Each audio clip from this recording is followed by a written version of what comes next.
la voirie, là, il fallait qu'à ce moment-là, j'aille, comment on appelle ça, je faisais signer des cartes. Oui. Et pour signer des cartes, pour aller partout pas à Hydro-Québec, excusez, à la voirie, eh ben, ça me prenait 2 papiers.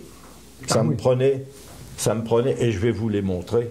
C'était tes instruments de recrutement. C'est des instruments de recrutement. Premièrement, il fallait qu'on connaisse le code du travail, etc. Et puis, qui avait changé. C'était le Bill 54 au début. Après, c'est devenu le Bill 55. Mais si vous permettez, je vais vous montrer 2 choses qui étaient très importantes pour pouvoir syndiquer les gens. Parce que vous le croirez pas trop. Voirie. Voilà ce que ça me prenait pour entrer dans les édifices de la voirie. Ça me prenait une bénédiction apostolique qui était adressée à l'organisateur René Chartrand et son équipe de l'exécutif syndical des fonctionnaires provinciaux du Québec. Bénédiction apostolique. C'est le 12 octobre 1963. Ça nous prenait ça.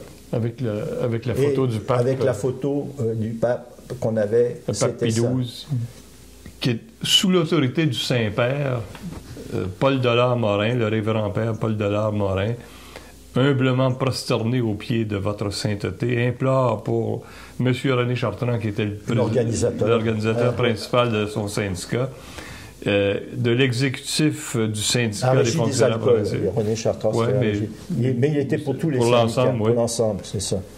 La bénédiction, tu sais, c'est que le fameux Dollard-Morin, là, qui était l'aumônier des pompiers, avait imploré auprès du Saint-Père la bénédiction pour le président du syndicat. Puis il se promenait avec ça pour faire du recrutement. Voilà ce qu'on avait. Et l'autre feuille, absolument, parce qu'il ne fallait pas passer pour des communistes. Il y a une chance que j'avais déjà été... et l'autre lettre, c'était envoyé au syndicat des fonctionnaires provinciaux, le 7 novembre 61, qui nous permettait de rentrer dans les édifices et d'afficher sur les tableaux. Et c'était signé par Jean Lesage en 1961. Ça nous prenait ces 2 choses-là. Et ça nous prenait ça pour ne pas avoir l'air de communiste et ça pour pouvoir rentrer dans les édifices. C'était avec ça c'était notre introduction et c'était tellement fort qu'il y avait des places où j'allais avec ça et on me refusait parce qu'ils disaient ça se peut pas que toi là. Premièrement, mon accent me faisait un peu tort parce que tu venais de l'autre bord et puis tu pouvais être communiste. Moi, alors que je n'étais pas du tout communiste. Je peux dire que j'étais socialiste, mais pas communiste. En tout cas, je ne connaissais pas ça. Puis, il y avait des places où ils ne reconnaissaient même pas ça. Ils pensaient que c'était un faux. Et puis, ils nous empêchaient de rentrer dans les bâtisses, et puis ils nous empêchaient d'afficher, puis ils nous empêchaient d'aller voir les employés pour distribuer des journaux, faire des affiches. Puis là, je peux vous faire une expérience, vous ne le croirez pas. C'était sur Henri Bourassa. À l'époque, il y avait la signalisation de la voirie. Oui. Et puis là, on m'avait dit, va à la voirie, puis tu vas voir à la voirie. Là il y a un paquet de monde qui travaille là, à la signalisation de la voirie. Je rentre là-dedans, je vais voir le patron, je ne me rappelle plus de son nom. Puis je lui dis, je vais afficher des affaires, puis je vais distribuer des journaux et tout. Il dit, vous n'avez pas d'affaire à faire quoi que ce soit de tout ça. Je dis, monsieur, je lui dis, je vous dis. Puis là, je lui montre la lettre de Lesage et ça. Il dit, ça, c'est des faux, ça n'existe pas, ça, monsieur, au Québec. Ça n'existe pas, ces choses-là. Il dit, vous allez sortir tout de suite. Je dis, monsieur, je fais mon travail. Je ne sais pas ce qui m'était venu à la tête. Je lui dis, monsieur, si vous me refusez, là, moi, je vais perdre ma job. Faites-moi un petit mot comme quoi vous me refusez d'afficher et de distribuer mes journaux. C'était même pas des signages de cartes, là. C'était juste pour afficher, pour les assembler, distribuer des journaux, faire de la propagande.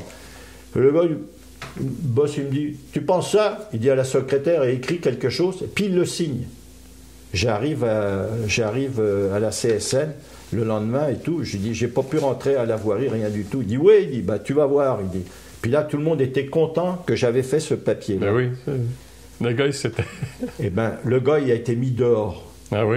Il a été mis dehors, je pense une semaine après, il avait été mis dehors parce qu'il n'avait pas respecté la lettre de Lesage. Qui permettait de faire du... Il avait été dehors. Alors, imagine-toi, c'est un gars qui arrive, qui était de l'Union nationale, que tout le monde avait peur à la voirie, à la signalisation, à cet endroit-là. Et là, il est mis dehors. Et là, les gens savent qu'il y a Et là, les gens, ils me disent, tu retournes là-bas. Et là, tous les gens savaient que c'était à cause de moi. Alors, imagine-toi, j'étais la vedette, le gars qui avait mis, parce que ça a l'air que c'était un écœurant, le gars. Fait que j'arrive là pour les gens, ils signaient les cartes dans le stationnement, mon ami, les gars envoyaient les cartes et puis payaient leurs 3 piastres. Parce que imagine-toi un gars comme moi, là, qui vient, puis qui fait mettre dehors à tout. Et puis c'est à l'air que c'était un des seuls congédiements qu'auraient fait les libéraux à l'époque, parce qu'ils avaient gardé tout le monde. Oui, c'est ça, parce qu'ils voulaient rompre avec la tradition du patronage. Puis ce qui faisait aussi que les gens oublient, c'est que moi je me pensais fort. Partout où j'allais, évidemment, il y avait des endroits où ils me mettaient dehors, ils ne voulaient pas reconnaître les documents, puis on se faisait traiter de communiste, et puis d'athée, mais il y a des endroits où les gens signaient, puis moi je me sentais bon. Mais en vérité, c'est le code du travail qui nous favorisait. C'est le nouveau code. Parce que le nouveau code du travail, et ça, c'est là que les lois sont importantes, comme la loi 101 a été importante pour le Québec. Le code te permettait, tu n'étais pas mis dehors si tu signais une carte pour des raisons syndicales, on ne pouvait pas te mettre dehors. C'est ça, on ne pouvait pas invoquer l'action syndicale on ne pouvait pas, pour te mettre dehors, invoquer l'action syndicale. Alors, ce qui était bien, c'est que c'était toutes des gens de l'Union nationale qui voulaient garder leur job à la voirie, puis dans la fonction publique. Là, ils devenaient syndicalistes. Là, ils devenaient syndicalistes, parce que là, la survie, ils avaient toujours peur qu'un jour ou l'autre, on les mettrait dehors, tu sais. Alors, les gens, ils signaient leurs cartes, et puis ils les signaient, et puis c'était le monde à l'envers. C'était le monde à l'envers, les gens, ils n'avaient pas peur. Et puis, j'étais bon, j'allais partout, j'allais jusqu'à... Mais j'ai vu des horreurs. Des horreurs, je ne sais pas si je peux le dire. Quand j'avais été à La Fontaine et puis à d'autres places, dans des bureaux où il n'y avait rien dans les bureaux. Il y avait juste des tables. À La Fontaine, près de Saint-Jérôme. Près de Saint-Jérôme. Au nord de Saint-Jérôme. Oui. Au nord de Saint-Jérôme, sur la 117. J'étais rentré là et puis il n'y avait aucun travailleur, pas rien. Les portes étaient ouvertes. C'était un grand local? Oui, c'était immense. C'était des places. Il y avait des pupitres, tout ça? Il y avait des pupitres, il y avait des dactylos, il y avait des téléphones, tout était là, mais aucun employé. Il n'y avait personne. Et là, moi, je demande à la dame, je dis, c'est quoi? Ah, dis-moi, je fais le ménage de temps en temps, mais il dit, c'est pas ça, il n'y a jamais personne. Mais je dis, moi, je venais pour se faire signer des cartes. Il me dit, il n'y a jamais personne qui vient là. Il dit, il n'y a jamais personne qui a été là. Et on sortait... Il dit, le mobilier sort de temps en temps, il dit tous les 2-3 mois, le mobilier sort, du nouveau mobilier neuf rentre, ça sort comme ça tous les 3-4 mois. Mais il n'y a pas de fonctionnaire. Mais il n'y avait pas de fonctionnaire qui était là. Et le problème, c'est que quand on avait signé les cartes, on faisait signer les cartes, on avait rencontré le gouvernement et tout, il nous avait dit, vous n'avez pas la majorité. Fait que la CSN dit, comment on n'a pas la majorité? On a fait tous les bureaux et tout. Et on se servait de l'annuaire du téléphone pour trouver les places où il y avait des fonctionnaires. Et puis on dit, ben non, on est allé là. Et là, on s'est aperçu qu'il y avait des gens, puis pas des centaines, pas loin de milliers de gens, qui touchaient leurs chèques, des veuves qui touchaient les chèques, des gens qui travaillaient plus là. On a trouvé des centaines de faux ingénieurs, faux arpenteurs et tout ça, qui étaient sur les listes, qui étaient payés mais qui ne travaillaient pas, le parti les payait. Ils continuaient à recevoir une paye. Et là, ça a été fait le ménage. Puis je me rappelle à l'époque, c'était Jean Lesage qui avait dit, on vient de faire le ménage. Les gens ne travaillent pas puis ils sont payés. Et là pour le gouvernement... C'est des vestiges de l'Union nationale. Ils continuent à toucher leur paye. Et ça a apparu au moment où on signait les fameuses cartes. Parce que là, ils ne sont pas au travail. Tu ne peux pas leur faire signer une carte. Mais ils touchent leur chèque pareil. Et ça avait été un nettoyage, mon ami, dans les... C'est que la syndicalisation a permis à l'État de réduire... de récupérer de l'argent et tout. Et puis il y avait une autre chose que je me rappelle. Les gens de Québec, la ville de Québec...